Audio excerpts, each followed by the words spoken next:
Hello hi नमस्कार। मैं आपका सूरज सर स्वागत करता हूं आज के इस सेशन में। और आज हम हिस्ट्री यानी इतिहास का अध्याय 16 चैप्टर 16 के इस पड़ाव पर हैं। और इसमें हम अगले कुछ मिनटों में जानेंगे इस चैप्टर का ब्रीफ नॉलेज। और इसमें आपको काफ़ी बातें जानने को मिलेगी, जिसमें अंग्रेज कैसे भारत में आए, कैसे उन्होंने विस्तार किया, शुरुआत कहाँ से हुई। ये सभी जानते हैं कि भैया अंग्रेज ने हिंदुस्तान में 200 सालों तक राज किया, लेकिन उसका स्टार्टिंग पॉइंट क्या है, यानी कि वो अंग्रेज भारत में कब आए, कहां से उन्होंने शुरुआत किया, क्या क्या उन्होंने प्लानिंग किया, ये सारी चीजें आज की सेशन में हम करने वाले हैं। ऐसे ही अगर आप आर्ट्स के स्टूडेंट हैं और हमारे चैनल पे ऐसे लेटेस्ट वीडियो और पढ़ाई से रिलेटेड कंटेंट चाहते हैं, आप हमारे चैनल को सब्सक्राइब कर सकते हैं, हमारे ऐप को डाउनलोड कर सकते हैं और हमारे टेलीग्राम चैनल और व्हाट्सएप चैनल को ज्वाइन कर सकते हैं।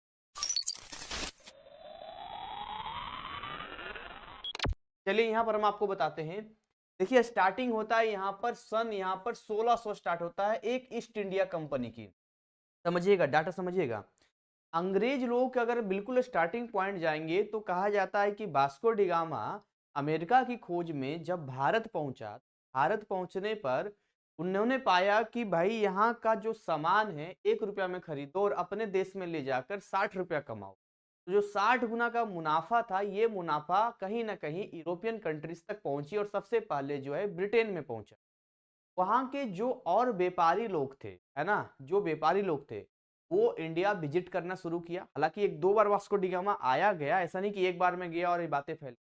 तो कहते हैं ना, कोई भी बात छुपती नहीं है। तो फिर और भी व्यापारी आना शुरू किया ब्रिटेन का, वो लोग आया तो उन लोगों को ये लगा ये काम पहले से चल रहा था। ये काम ऐसा नहीं कि 1600 में हुआ तुरंत 2 दिन में 1 महीना हो गया, नहीं। तो ऐसा सीन तैयार हुआ कि बाकी व्यापारी आना शुरू हुआ। हमारे देश में अगर आप देखेंगे तो राजा मराठाओं और ऐसे रजवाड़ों का साम्राज्य था, जो कहीं न कहीं अपना एक एरिया बना रखे थे। ये इनका है, ये इनका है, ये इनका है। मुगल का वो दौर चल रहा था। आपस में ही कहीं न कहीं एक दूसरे को मारने काटने के लिए ये लोग उतारू थे। तो ये सारी चीजें सीन चल रहा था और इसी में मौका मिलता है इन अंग्रेजी व्यापारियों को। अंग्रेजी व्यापारी जब भारत में आते हैं तो उनको लगता है कि सबसे पहले शुरुआत हम डायरेक्ट तो करेंगे नहीं। भाई किसी को आप हाथ उंगली पकड़ाते हैं, उंगली से हाथ पकड़ता, हाथ से कंधा पकड़ता, फिर गर्दन पकड़ लेता। वही काम भारत में अंग्रेजों ने किया। तो जैसे कि जब वो 1600 ईस्वी में आया यहाँ पर, तो 1600 ईस्वी में इन्होंने ईस्ट इंडिया कंपनी की शुरुआत किया।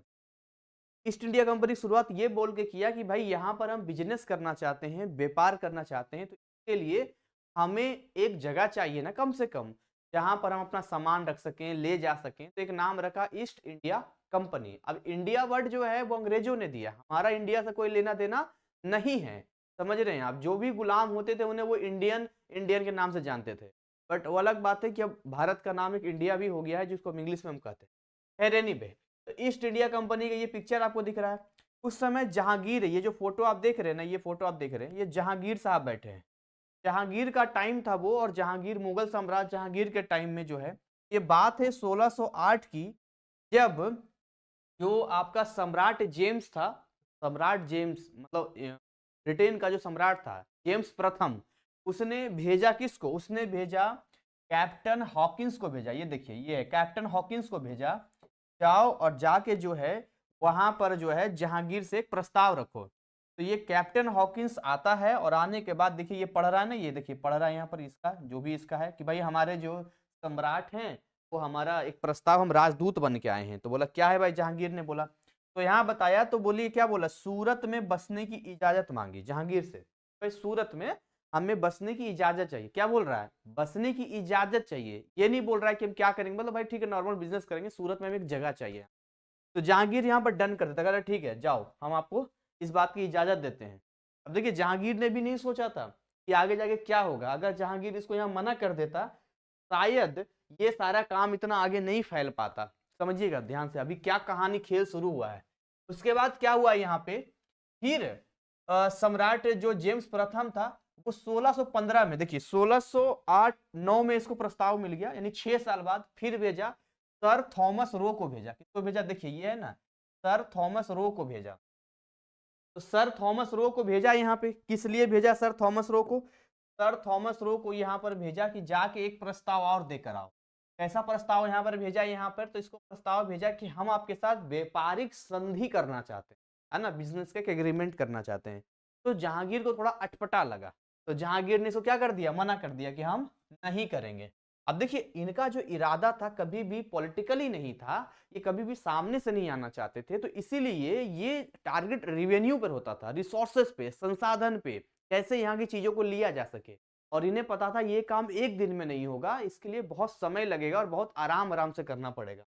तो अब देखिए क्या हुआ, ये पहुंच गए गुजरात, और गुजरात का एक सूबेदार था जिसका नाम था खुर्रम, है ना, सूबेदार था खुर्रम। पहुंच गए गुजरात, गुजरात के सूबेदार खुर्रम से यहाँ पर क्या कर लिया, अपना प्रस्ताव पारित कर लिया, क्योंकि वहां के जो सूबेदार होते थे उनका भी अपना अपना एक वो होता था, मतलब पावर होता था उस टाइम पे। तो यहाँ तो बात नहीं बनी, लेकिन यहाँ जरूर बात बन गई। देखिए यहाँ नहीं बात बनी लेकिन यहाँ बात बन गई, तो देखिए ये इन्होंने अपना काम कर लिया ना, चालाकी से इन्होंने अपना काम कर लिया आराम से। ठीक, ध्यान सुनिएगा इसको। अब आगे हम आपको बताते हैं कि आगे क्या होता है यहाँ पर। अब यहाँ पर कुछ चीजें हम आपको बताते हैं कैसे कैसे इन्होंने क्या किया। अब देखिए जो आपको थॉमस रो को जो भेजा गया था, थॉमस रो ने ना केवल गुजरात के सूरत के अलावा, ध्यान सुनिए यहाँ लिखा हुआ है, वो यहां से जाने से पहले उसने क्या क्या काम किया उसको सुनिए जरा। तो कहता है कि रो के भारत से वापस जाने से पहले, है ना, आपका सूरत, सूरत का चर्चा तो ऑलरेडी हमने कर दिया है आपको, भाई सूरत में किस तरीके से जहांगीर ने हाँ बोल दिया था। तो पूर्वी सूरत, आगरा, अहमदाबाद, भड़ौच में अंग्रेजों की व्यापारिक कोठियां स्थापित, उस समय बोलते व्यापारिक कोठियां, ठीक है, जो बिजनेस के लिए रखी जाती थी। अभी तक क्या था, ये लोग बिजनेस के पर्पज से था, सुनिएगा ध्यान से। 1611 में ऐसा नहीं है, 1611 में नहीं, 1609 में जहांगीर से अपॉइंटमेंट मतलब इजाजत लेने के बाद 1615 में दूसरी बार आया था मांगने के लिए कि हमें आगे चाहिए, मना कर दिया। पर इसके बीच में जिसके मन में छल कपट होता है ना, वो प्लानिंग करता रहता। अब हम भारत के लोग थे, हम ही नहीं सोचते, हमें नहीं पता क्या कैसे जाएगा, पर इन्हें जरूर पता था करना क्या है। तो सबसे पहले अंग्रेजों ने साउथ समुद्र तट मुसलीपट्टम पे व्यापारिक कोठी की स्थापना कर दिया, साउथ में पहुंच गया। अब देखिए आगे अभी आएंगे कि धीरे धीरे उन्होंने और क्या किया। तो 1639 में मद्रास पहुंच गया, 1651 में हुगली पहुंच गया, है ना, यहां भी कर दिया। ब्रिटिश साम्राज्य का एक समझिए कि 1757 यानी कि 1757 आते आते ये दिखना शुरू हो गया कि भाई अब ये कहीं ना कहीं पावर में आ चुका है। कब, 1757 में। 1757 का वो साल था जिस साल में भारत का दुर्भाग्य था कि बंगाल जो है अंग्रेजों के हाथ में चला गया। कैसे बंगाल अंग्रेजों के हाथ में गया, हम अभी इस चीज का जिक्र करेंगे और आपको बताएंगे। अगर ये बंगाल नहीं गया होता ना 1757 में, तो मुझे ऐसा लगता है कि अंग्रेजों को इतना पावर नहीं मिल पाता, क्योंकि वो हमारे ही घर में घुस, हमारे ही चीजों को इस्तेमाल करके हमारे ही खिलाफ हमें हराने की कोशिश कर रहे थे। और बाकी फूट डालो राज करो तो हम बचपन से सुन रहे हैं, बट एक्चुअली में आपको अंदर की बात यहाँ हम बता रहे हैं यहाँ, ठीक है, यहाँ पे। तो बाद में जाके 1947 में ये विलुप्त हो गया, वो अलग बात है।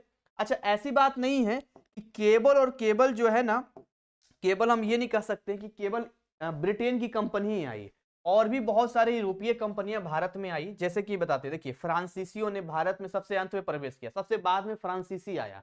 फ्रांसीसी का सुनिएगा यहाँ पे, जब पूरा का पूरा ये अंग्रेज लोग अपना कर चुका था, तो उस समय यहाँ पर देखिए, इससे पहले कौन, पुर्तगाल का आ चुका था, डच आ चुका था, अंग्रेज, ये तीन का नाम यहाँ पर है, ये लोग स्थापित कर चुके थे। डेनमार्क का निवासी भी आ चुका था यहाँ पर 1616 में, है ना।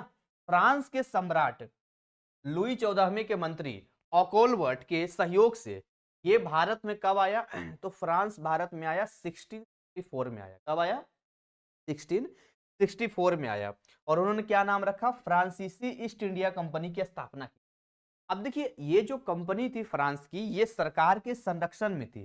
देखिए दोनों में फर्क है, फ्रांस की जो कंपनी थी का सारा खर्चा, सारा पैसा फ्रांस की सरकार दे रही थी, और ये जो कंपनी भारत में ब्रिटेन वालों ने किया था, ये सरकारी नहीं था, सरकार से कोई लेना देना नहीं था, ये वहां के व्यापारियों ने स्थापित किया था, जिसको ईस्ट इंडिया कंपनी को जॉन कंपनी के नाम से भी हम लोग जानते हैं। तो दोनों में फर्क था। अब देखिए आर्थिक रूप से सहायता कहां से मिल रहा है इसको, तो आर्थिक रूप से सहायता मिल रहा है इसको फ्रांसीसी सरकार से। तो सोचिए एक लड़का वो है जो शादी के बाद अपने माता पिता पर निर्भर कर रहा है और अपने पिता के सैलरी पर ही घर चलाता है, और एक वो लड़का वो है जो खुद कमाई करके, भाई जैसे चोरी करे चाहे जैसे करे, अपनी कमाई करके अपना घर चला रहा है। तो दोनों में यही फर्क था। अंग्रेजों के पास क्या था, ये लोग आर्थिक रूप से मजबूत हो गए थे, कहीं से कोई पैसा लाने की जरूरत नहीं थी, भारत के रिसोर्स को ही इस्तेमाल करना था और भारत में ही इनको जो है क्या करना था, प्लानिंग करनी थी। और इनको क्या था, पूरा अपना देश से करना था, इसलिए उसे सरकारी व्यापारिक कंपनी भी कहा जाता है। तो भारत में फ्रांसीसियों की जो पहली कोठी थी फ्रैंको कैरो द्वारा सूरत में कितना लेट आया, 1668 में स्थापित हुई और फ्रांस का यहाँ पर 1673 में जो है पांडिचेरी में नींव डाला। ये फ्रांस का मैंने आपको बता दिया, इसका बता दिया। अब आगे सुनिएगा यहाँ पे, अब आगे आते हैं। देखिए, वो हमारा दुर्भाग्य जब हमारे हाथों से बंगाल चला गया और वो लड़ाई हुई प्लासी का युद्ध। कौन सी युद्ध हुआ? प्लासी एक जगह का नाम है, वहां पर बड़ा भयंकर लड़ाई हुआ था। इनको देख रहे हैं, ये पिक्चर दिख रहा है आपको, ये कौन है पता है? ये बंगाल के आखिरी स्वतंत्र नवाब है सिराजुद्दौला। ये जितनी कड़क मूछे हैं इनके, अगर थोड़ा संभाल लेते हैं उस टाइम पे, मुझे लगता है कि वो बंगाल अगर इनके हाथों से नहीं जाता तो बहुत बेहतर हो सकता था। है नहीं बे? तो आखिरी स्वतंत्र नवाब इसलिए इनको बोल रहे हैं क्योंकि इनके बाद कोई भी नवाब बना तो स्वतंत्र नहीं बना, उस पर अंग्रेजों की पॉलिसी सबसे पहले ये थी कि भारत में पहले जगह लेना है, बिजनेस करना है, चारों तरफ से घेराबंदी करनी है, उसके बाद उनको एक ठिकाना चाहिए, ऐसा जगह जहां से वहां के पैसा, वहां का सेना, वहां के चीजों को इस्तेमाल कर सके और इस्तेमाल करके बाकी जगह पर अटैक कर सके या बाकी काम कर सके। तो बंगाल के आखिरी स्वतंत्र की कहानी सुनिए क्या है यहाँ पर। ब्रिटिश ईस्ट इंडिया कंपनी और बंगाल के नवाब के बीच में प्लासी की लड़ाई हुई थी। और ये लड़ाई हुई थी कब? ये लड़ाई हुई थी 1757 में। ध्यान सुनिए, कब लड़ाई हुई थी? 1757 में लड़ाई हुई। अब 1757 में लड़ाई का क्या हिसाब किताब है वो थोड़ा हम आपको क्लियर कर देते हैं। प्लासी में नवाब की हार हो गई, सबसे बड़ी बात ये, और अंग्रेजों की धमक बढ़ गई। कहते हैं कि ब्रिटिश ईस्ट इंडिया कंपनी को यह निर्णायक जीत कर्नल रॉबर्ट क्लाइव की अगुवाई में मिली, जो ये फोटो आपको यहाँ दिख रहा है। बंगाल के नदिया जिले में जंग गंगा नदी किनारे प्लासी नामक जगह पे हुआ था। देखिए, दो दुश्मन थे यहाँ पर, एक था बंगाल का नवाब सिराजुद्दौला और दूसरा था उनका 40,000 सैनिक, और इनके साथ में एक फ्रांसीसी भी था, 50 फ्रांसीसी तोप भी लड़ा था। यानी कि जब ये लड़ाई चल रही थी, फ्रांस भी भारत को हड़पने की कोशिश कर रहा था, अंग्रेज भी भारत को हड़पने की कोशिश कर रहे थे। लेकिन क्या है कि जब दो कंपटीटर आमने सामने हो जाते हैं तो फ्रांस ने कहा अंग्रेज हमारा दुश्मन, और दुश्मन का जो दुश्मन होता है हमारा दोस्त। तो इसने कहा, फ्रांस ने, कि ठीक है हम 50 तोप देते हैं, हम आपकी सहायता देते हैं। यहाँ पर देखिए फ्रांस भी कहीं ना कहीं इनडायरेक्टली शामिल है, डायरेक्टली ही शामिल है। और सिराजुद्दौला फिर भी यहाँ पर क्या हुआ, हार हो गया। अब यहाँ पर क्या हुआ, ब्रिटिश ईस्ट इंडिया कंपनी जिसके पास 1000 अंग्रेज और 2000 भारतीय सैनिक थे, बताइए इसके पास कितना सैनिक था? 40,000 सैनिक था, और इसके पास केवल 1000 अंग्रेजी सैनिक था और 2000 मतलब 3000 मान लीजिए, इसके पास 3000 और इसके पास 40,000। क्या वो 3000 मिलकर 40,000 को हरा दिया। अब सोचिए क्या लड़ाई होगी, कैसे लड़ा होगा, भगवान जाने। युद्ध के फौरन बाद देखिए, ये जो आपको दिख रहा है ना, ये पिक्चर, ये जो दिख रहा है यहाँ पे, ये वहां से जो दिख रहे हैं, ये इसको ये गद्दार इसको कहेंगे। पता है कौन था ये सिराजुद्दौला का सेनापति, इसका नाम था मीर जाफर। अब देखिए, अंग्रेज लोगों को पता था कि, देखिए अंग्रेज लोगों को पता था कि डायरेक्ट भिड़ेंगे तो काम नहीं होगा, हार जाएंगे। और एक सेनापति, सोचिए एक राजा का सेनापति ही सब कुछ होता है, राजा को तो पता ही नहीं होता कितना सेना है कैसे क्या। अगर ये सेनापति था तो आराम से ये 40,000 को कंट्रोल कर लिया होगा, तो सब पता होगा कैसे कैसे क्या गया होगा। कहते हैं ना, हमारे भारत में कभी भी दरवाजा नहीं तोड़ा गया है, दरवाजे हमारे भारत में, किला का दरवाजा बहुत मजबूत है, अंदर से गद्दारों ने खोला है, दुश्मन को बुलाया है। ये हमारे भारत में जयचंद से लेकर मीर जाफरों तक की कहानी। ठीक है, मीर जाफर बड़ा वाहवाही लूट लिया, अंग्रेज लोग बोला होगा कि तुमको जो है हम नवाब बना देंगे, ये कर देंगे वो कर देंगे, और तुम सेनापति से नवाब हो जाओगे, ये हो जाओगे, फलना हो जाओगे, ढिमका हो जाओगे। तो मीना को समझ ही नहीं आया कि ये अंग्रेज किसी का सगा नहीं है, लेकिन कर दिया, साथ दे दिया यहाँ पे। तो देखिए इसके साथ भी क्या हुआ हम बताते हैं आपको, अभी तो बताते हैं। प्लासी की लड़ाई में क्या हुआ, अंग्रेजों को व्यापारी से क्या हुआ, शासक बनने का युद्ध हो गया। अब अंग्रेज जो व्यापारी थे अब शासक बन चुके थे। अब देखिए अंग्रेज की प्लानिंग क्या थी, अंग्रेज अच्छे से जानते थे कि अगर हम बंगाल में डायरेक्टली गद्दी पे बैठ जाएंगे तो जनता हमें स्वीकार नहीं करेगी और एक एक थप्पड़ भी मारेगी तो हम मुड़ के पता नहीं कहाँ फेंका जाएंगे। तो इसने चाल चली, ये एक मोहरा बनाकर रखना चाहता, ये चाहते थे कि हम अपने हिसाब से अपने कंट्रोल में रखने वाले किसी को नवाब बना दें। इसको हम बोलें कि भाई तुम जनता के सामने नवाब बन के रहो, पर सारा रेवेन्यू से लेके हर चीज हमारे कंट्रोल में होगा। ये लोग इतना तेज था, पता था कि आप नवाब बने हैं तो जो अच्छा हो रहा है वो मेरी वजह से, और अगर कुछ गलती होता है तो इसके जिम्मेदार आप होंगे। यानी कि मान के चलिए लूट खपेट लिया, पैसा कम गया, भूखमरी हो गया, तो जनता पूछेगी, तो अब नवाब ये नहीं बोल सकता कि अंग्रेजों की वजह से हुआ है। अब अंग्रेजी बोलेगा तुम्हारी गलती है, योर रिस्पॉन्सिबिलिटी, बताओ, यू आर रिस्पॉन्सिबल। ये इनका था, मतलब टोटली ये था कि अपने बाप का माल समझ के हड़पना था। सोचिए ना, अगर आपके घर में कोई गेस्ट आता है और आप उसको पनाह देते हैं कि ठीक है ऊपर वाले घर में रह जाओ, और करते करते पूरा घर आपका हड़प लेता है, सारा पैसा हड़प लेता है, ऐसा लगेगा।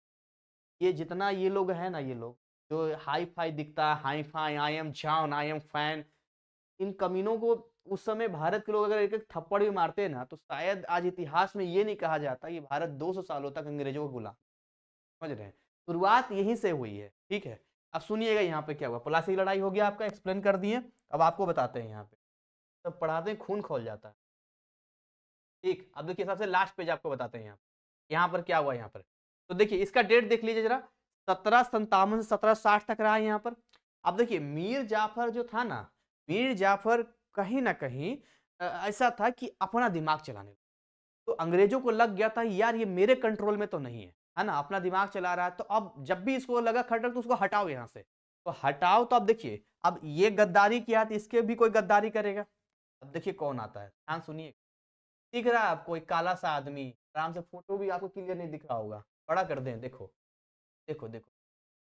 गद्दार को गद्दार नहीं मिलेगा तो कौन मिलेगा। इसका नाम है मीर कासिम। ये मीर जाफर का दामाद था। कौन था? मीर जाफर का दामाद था। अब देखिए ये कैसे खेल, सुनिएगा यहाँ पे। मीर जाफर ने धोखा दिया सिराजुद्दौला को, सिराजुद्दौला के पीछे कौन आ गया? मीर कासिम आ गया।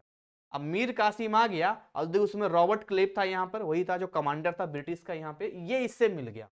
अब इससे मिलने के बाद जो है मीर जाफर को हटा दिया। 1760 में मीर कासिम को बंगाल का नवाब बना दिया। जैसे ही मीर कासिम बंगाल का नवाब बना, तो जैसे मीर जाफर जो था, मीर जाफर जो था अपने आप को कहीं ना कहीं मतलब नहीं चाहता था कि भाई हम जो है अंग्रेजों के कठपुतली बन के रहें। तो मीर कासिम ने भी वही दिमाग लगाया कि हम नहीं रहेंगे, लेकिन अंग्रेज तो ठहरे अंग्रेज। अब यहां पर देखिए बक्सर की लड़ाई हुई। क्यों बक्सर लड़ाई? देखिए मैं आपको पढ़ के बताता हूं क्या लिखा हुआ है। लिखा है मीर कासिम अंग्रेजों के हाथों कठपुतली बनकर नहीं रहना चाहता था। कौन? मीर जाफर का दामाद। जबकि अंग्रेज एक शक्तिशाली नवाब सहन नहीं कर सकते थे, वे केवल उन पर आश्रित रहने वाला नवाब चाहते थे, क्योंकि अंग्रेज बंगाल की शक्ति अपने हाथों में रखना चाहते। समझ रहे हैं? ये जो कौन पीएम थे आपका, डॉक्टर मनमोहन सिंह, क्या थे वो? हाथी के दांत दिखाने कुछ और खाने का कुछ और। समझ रहे? एक्चुअली में आपके, आप नवाब हैं तो आपकी पावर आप यूज नहीं करेंगे तो कौन करेंगे, लेकिन यहाँ पर तो कठपुतली बनाना था अंग्रेजों को। देखिए यहाँ पर पटना में बिहार का सूबेदार था जिसका नाम था राम नारायण, नवाब के आदेशों की अवहेलना करता था। पटना में सूबेदार था, इसका नाम था राम नारायण। अब देखिए मतलब अंग्रेज लोग ना किसी का सगा तो है नहीं, लेकिन ये सूबेदार राम नारायण को भी, राम नारायण नवाब है ना, राम नारायण को भी लगा कि अंग्रेज हमारा सगा है। तो इसने क्या किया कि डायरेक्ट कांटेक्ट था अंग्रेजों से। कुछ बोलता था ना मीर कासिम तो उसको बोलता था हट ना, हम अंग्रेज तुमसे ऊपर वाले से हमारा टच में है, तुम बोलोगे हम तुम्हारा बात क्यों मानेंगे। और मीर कासिम को बुरा लगता था इस बात का। ठीक है, तो अंग्रेजों का संरक्षण प्राप्त था। जब मीर कासिम ने उसे पद से पृथक किया, मीर कासिम ने क्या किया? उसको हटा दिया। अब बांसी टाट ने राम नारायण को नवाब को सौंप दिया गया। ठीक है, दे दिया उसको, बांसी टाट दे दिया। इससे अधिकारियों का वह गुट जो अंग्रेजों पर निर्भर था बिखर गया। इससे मीर कासिम का मनोबल बढ़ा और उसने अपनी शक्ति बढ़ाकर अंग्रेजों से मुक्त होने का प्रयास किया। तो कहीं ना कहीं अंदर ही अंदर अंग्रेज जानते थे कि मीर कासिम पर डिपेंडेंसी बनाकर रखना अच्छी बात नहीं है, तो इसलिए ये नाम राम नारायण से जो है बना कर रख रहे थे, पर इसने राम नारायण को हटा दिया। जैसे राम नारायण को हटा दिया यहाँ पे, तो अब यहाँ पर देखिए 3 लोगों का लड़ाई हुआ, बक्सर की लड़ाई हुई। बक्सर की लड़ाई क्यों हुई आपको समझाते हैं यहाँ पर। अब लगा मीर कासिम को कि अंग्रेजों को यही मौका है भगा देने का, अब अंग्रेज लोग भाग जाएंगे। तो अब लड़ाई में क्या हुआ, हथियार की जरूरत पड़ेगी। तो अब अंग्रेजों के पास जो हथियार था ना वो काफी डेवलप हथियार था, बारूद वगैरह, बंदूक काफी डेवलप था। तो वो जो फैक्ट्री जैसे भारत में लगाया ना, तो वहां पर कुछ लोग काम कर देते थे। बिहार में एक जगह है मुंगेर, मुंगेर में जो लोहार लोग होते हैं ना पुराने टाइम का, तो लोहे से बना देते हैं बंदूक वगैरह, तो वो थोड़े ट्रेंड थे इन चीजों में बनाने का। हालांकि ये सब बुक में नहीं, मैं आपको एक्स्ट्रा बता रहा हूँ। तो वहां से सारा हथियार बारूद जो भी था इन्होंने बनाना शुरू किया अंदर ही अंदर। और ये बात कहीं ना कहीं भनक अंग्रेजों को कहीं ना कहीं लग चुकी थी, पर वो कहीं ना कहीं सामने नहीं आ रहा था। पर जब मीर कासिम को लगा कि हम लड़ सकते हैं, किससे, अब अंग्रेजों से लड़ सकते हैं, तो इसने मदद मांगी। किससे मांगी? देखिए, एक शाह आलम से मांगा, यानी कि देखिए शाह आलम द्वितीय मुगल सम्राट था, और सुजाउद्दौला यानी अवध के नवाब, इन दोनों से मदद मांगा। बोला देखो ये अभी ना बिखरने का टाइम नहीं है, हम तीनों मिलके अंग्रेजों को हरा सकते हैं, ये प्लानिंग कर सकते हैं, वरना आज हमको ऐसा किया, कल तुम दोनों तक पहुंचेगा और खत्म कर देगा, पूरे भारत को कर देगा। प्रयास ठीक था, ये तो तीनों मिल गए। और देखिए तीनों मिलके, मीर कासिम बंगाल का नवाब, सुजाउद्दौला अवध का नवाब, शाह आलम द्वितीय मुगल सम्राट वर्सेस अंग्रेज, ठीक है, लिखा हुआ यहाँ पर। ये बक्सर का युद्ध हुआ। उस समय जो मेजर मुनरो था, जो कि आपका कमांडर था, लेकिन क्योंकि हथियार इनके उतने थे नहीं सिस्टमेटिक, जिनका डेवलप ज्यादा था अंग्रेजों का, और ये लड़ाई ये तीनों की तीनों हार गए। ये तीनों लड़ाई हार गए। बक्सर का युद्ध अंग्रेजों को भारत से बाहर करने का एक असफल प्रयास सिद्ध हुआ। ताकि सफल हो सकता था, लेकिन असफल प्रयास सिद्ध हुआ, और ये 1764 में हुआ था, याद कीजिएगा। यानी कि 1760 से लेकर 1760, 1761, 1762, 61, 62, 63, 64 में जाके लड़ाई हुई यहाँ। मतलब लड़ाई के पहले तक मीर कासिम ही था यहाँ पे। तो जब हार गया, तो अंग्रेज लोग इतना तेज था कि जो आपका ये था ना, कौन था, अवध का नवाब था, इसका यहाँ से इसको इलाहाबाद ले लिया इससे, और एक दो जगह और ले लिया इससे, मेन मेन जगह पे ले लिया, मतलब कंट्रोल डालने के लिए ऊपर से। तो पता क्या बोला इसको, बोला कि ऐसा है कि हम तुमको सैनिक देते हैं, कि हम तुमको सैनिक देते हैं, पर सैनिक खर्चा भी तुम ही उठाओगे, और ताक झाक करने के लिए क्या कर रहा है नहीं कर रहा। और यहाँ से अंग्रेजों की ये शुरुआत होती है, और इस तरीके से ये अंग्रेज प्लासी का युद्ध जीत जाते हैं, बक्सर का युद्ध जीत जाते हैं, बंगाल इनके हाथ में आता है, बंगाल के बाद अवध इनके पास आ जाता है, शाह आलम द्वितीय मुगल सम्राट था, दिल्ली तक पहुंच जाते हैं। साउथ में ऑलरेडी ये पहुंचे हुए थे साइड साइड में, पर नॉर्थ इनके कंट्रोल में आ चुका था। यहीं से ये स्टार्टअप है, शुरुआत है कि 1764 की कहानी है। सोचिए ना, 1764 धीरे धीरे बढ़ता गया बढ़ता गया बढ़ता गया। फिर टाइम आता है 1857 का, जब रानी लक्ष्मीबाई है ना, वीर कुंवर सिंह जैसे लोगों ने, अंग्रेजों का एक प्रयत्न रहा बहुत अच्छे से उसको भगाने का, लेकिन ये भी असफल सिद्ध हुआ, क्योंकि ये एक नहीं हो पाए थे, यूनाइट नहीं हो पाए, जिसकी वजह से अगेन दूसरी बार भी अंग्रेज जीत गए। फिर हमने प्रयास करते रहे करते रहे करते रहे करते रहे, और फाइनली गांधी जी का जमाना आता है, भगत सिंह का जमाना आता है, सुभाष चंद्र बोस का जमाना आता है, सरदार वल्लभ भाई पटेल का जमाना, 7 में हमारा देश अंग्रेजों से, इतनी लंबी प्लानिंग थी, 1600 से स्टार्ट किया, उससे भी पहले स्टार्ट किया, तो इनका बस चलता तब भी नहीं जाते, और जाते जाते भी क्या बोले, कमीनों ने इतना घटिया काम किया, इतना घटिया काम, मतलब एक नॉनसेंस काम किया, बंटवारा कर दी। सोचिए ना, बंटवारा जो किया, कैसे बंटवारा किया? आपने कभी सुना है कि जमीन का ये टुकड़ा ऐसे अगर है, दो भाइयों का बंटवारा होगा, एक भाई को तो बीच का हिस्सा पूरा दे देगा, और दूसरे भाई को बोलेगा इधर का ले लो थोड़ा और इधर का ले लो थोड़ा, ताकि तुम यहां से निकलोगे तो यहां से होते हुए फिर यहां पहुंचोगे, है ना। ये हो गया पश्चिमी पाकिस्तान जो आज का पाकिस्तान है, ये हो गया पूर्वी पाकिस्तान। लो लड़ो कटो आपस में, तीनों के तीनों मरते रहो, है ना, पूरा काम करते रहो। तो अच्छा हुआ बांग्लादेश अलग हो गया। तो इस तरह से क्या हुआ, एक भारत देश पाकिस्तान बन गया ना पाकिस्तान, बांग्लादेश भी हो गया भारत। क्या कर दिया, जाते जाते भी जो है बर्बाद करके गया। और आज भी हमें कहीं ना कहीं, अपने ही लोग हैं ये लोग, लेकिन क्या है कि नाराजगी है, दुश्मनी है, और भारत के लोगों के अंदर भी गुस्सा है कि भाई हम तो इनोसेंट है। यहाँ भारत का देखिए, भारत का मुसलमान हो, हिंदू हो, सिख हो, ईसाई, कोई भी, सबसे पहले हिंदुस्तानी है, वो तो भारत का ही देगा। लेकिन भाई इस बात का दुख होता है कि भाई हम भारत के हैं तो हम अपने देश की रक्षा करेंगे, ठीक है। अब पाकिस्तान का लोग है, ठीक है, अब उनका क्या कहना है, उनका कहना है कि भाई हम जो है आतंकवादियों का साथ लेंगे। तो भाई तुम आतंकवादी का साथ ले, तुम गलत रास्ते पर जा रहे हो। तुम मेहनत करते, एजुकेशन में आगे बढ़ते, डेवलपमेंट करते, भारत से आगे बढ़ के दिखाते, फिर तो कोई बात होती।